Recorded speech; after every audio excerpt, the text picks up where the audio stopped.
Welcome to the second part of our Massive Action Figure Unpacking and Review.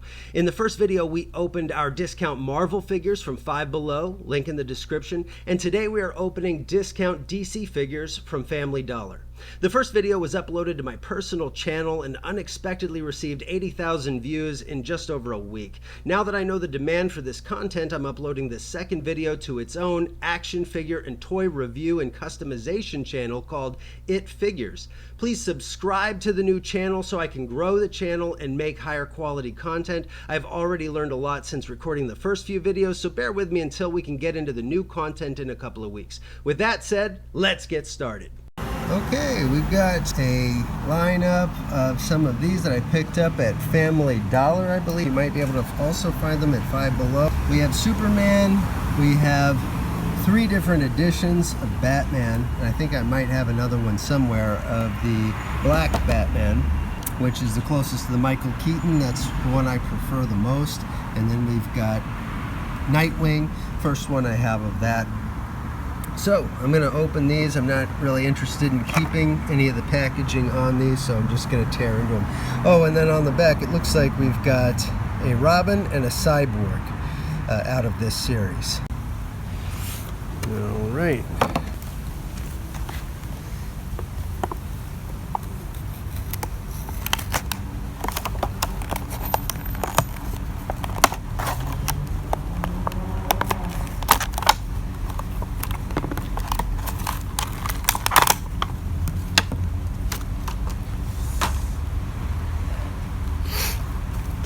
Alright, for our Nightwing. So much like the Marvel line, these very light. You could find a way, maybe drill a hole into them and fill it with something, plastic or hot glue, and then seal it back up and paint it. You could get a little bit more weight to him. Otherwise, he's just fine standing there. Really nice sculpt, good paint job. He looks really cool. I think that's the most important thing. There's no leg movement, so from the neck down, it's a statue. It does have movement on the arms, and the head will turn, whichever way you like. So there's our Nightwing character. Next, we can go on to Superman.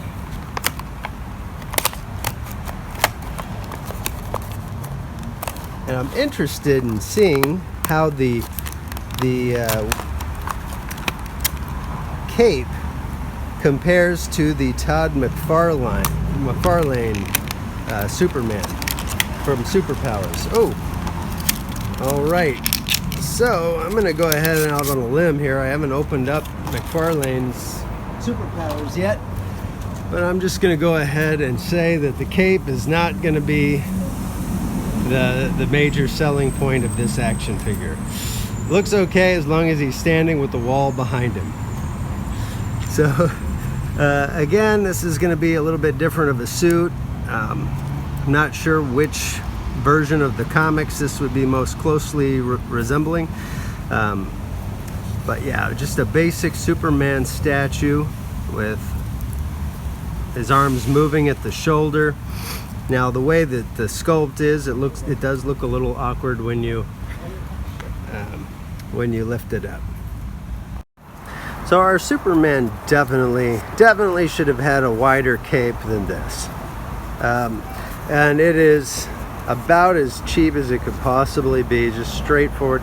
There's no wrinkles to it, no nothing. But anyway, if he's standing there, you might not really notice it that bad.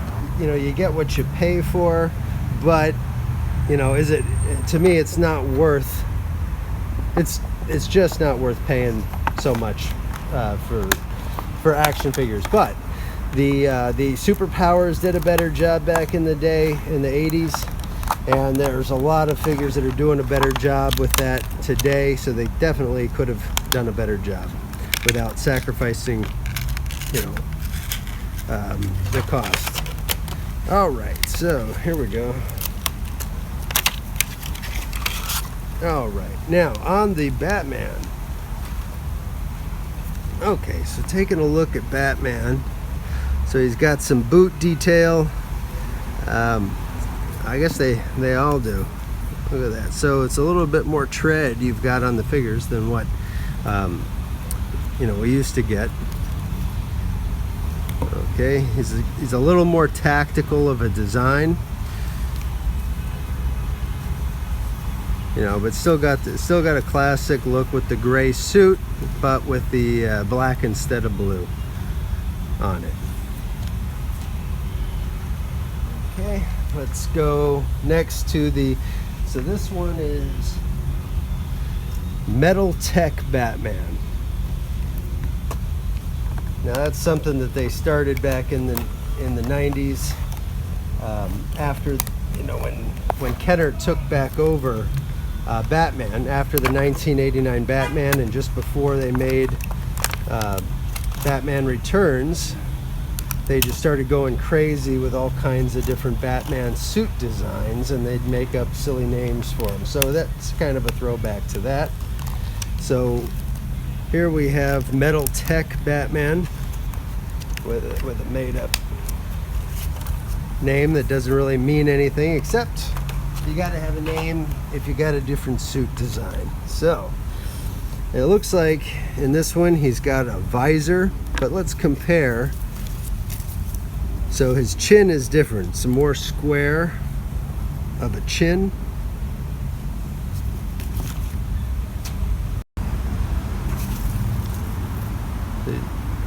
Okay, and you can't see the eyes. He's got some kind of visor covering, glasses or something. He's got it's a different sculpt altogether, so it's not just a different paint color. Okay, even though some details are similar, but the boots completely different. So it's a total redesign of the figure, which, you know, you kind of wouldn't necessarily expect that from a budget line. So you might appreciate that. You know, all the little things, it's completely different from start to finish. There's nothing similar about this except for the, you know, the cape.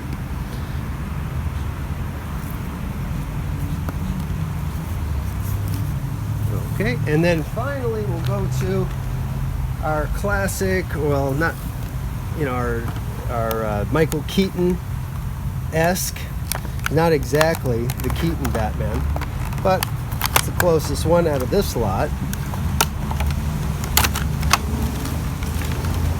All right.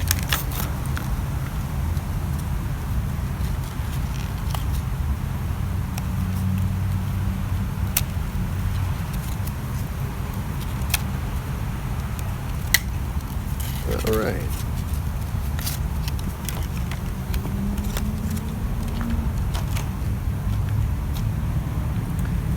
And so lastly, if we compare, now this one does appear to be a repaint of this other one. The head looks to be exactly the same. So it's the exact same figure, just in a different color. And you know what, that's a completely okay. A little bit of yellow from the paint that's rubbed off on the cape. Okay, some of that's coming off, so it's not a big deal. But yeah, so it's not Michael Keaton, but he's kind of close. He's getting there. Now he's still got a little bit too modern on the boot sculpt for that version, and of course he's got just the outline of the bat insignia without the circle around it. So all of these do. Okay, but they're really cool. You know, for the cost, for $5 or $5.50, whichever it was, at Five Below and or Family Dollar. I think these came from Family Dollar. But, you know, they completely meet expectation. They're really cool figures. You know, they'll look great on the shelf just standing there. And, you know, you wouldn't know until you picked them up that they didn't hold up to, you know, the other stuff that they're making for full price. You know, who wants to pay $20 for a toy? Okay, so this is my DC lineup of budget figures. Okay, and to compare, what we can compare those with the Marvel. Okay, so here's Batman stands just taller than than the Black Panther. Really just the pointy ears on that.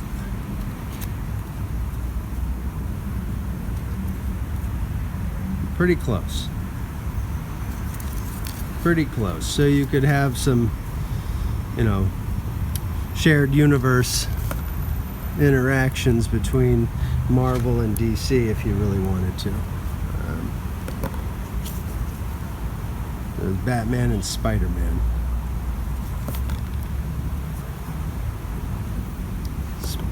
Superman versus the Hulk. There.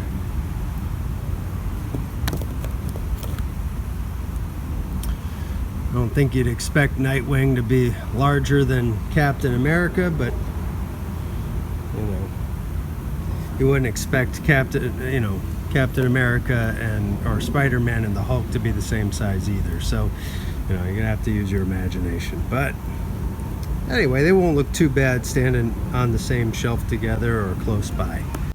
That's all for today. Thank you for joining me. In the next videos, we will open and compare the new Todd McFarlane Superpowers, The Legend of Zelda, Star Wars Kenobi, and finally, The Final Faction. Click notifications so that you know when it gets uploaded, and be sure to subscribe to the channel.